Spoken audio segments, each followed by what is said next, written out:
তবে Starlink internet ব্যবহার করতে হলে আপনাকে স্টারলিংক কিট কিনতে হবে এবং মাসিক সাবস্ক্রিপশন ফি দিতে হবে। স্টারলিংক লাইন নিতে প্রয়োজন স্টারলিংক ডিশ। এটি সক্রিয়ভাবে স্যাটেলাইটের সঙ্গে সংযোগ স্থাপন করে। ওয়াইফাই রাউটার ডিশ থেকে ইন্টারনেট সিগন্যাল পেয়ে বাড়ির ভেতরে ওয়াইফাই নেটওয়ার্ক তৈরি করে। মাউন্টিং ট্রাইপড ডিশটি স্থিরভাবে রাখার জন্য স্ট্যান্ড।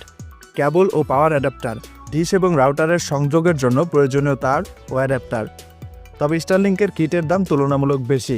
এটি আন্তর্জাতিক বাজারে $599, তার মানে টাকায় কনভার্ট করলে দাঁড়ায় 60 থেকে 75,000 টাকা।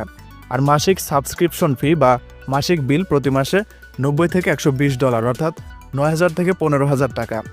প্রাথমিকভাবে ধারণা করা হচ্ছে এই প্রযুক্তির মূল্য সাধারণ মানুষের ক্রয়ক্ষমতার বাইরে থাকবে, ফলে এটি ব্যবহার করবে মূলত বৃহৎ শিল্প প্রতিষ্ঠান, কর্পোরেট সংস্থা এবং ধনী ব্যক্তিরা। তবে সরকার একাধিকবার আশ্বাস দিয়েছে যে প্রযুক্তির দাম যতটা সম্ভব কম রাখা হবে, যাতে এটি সকলের নাগালের মধ্যে আসে।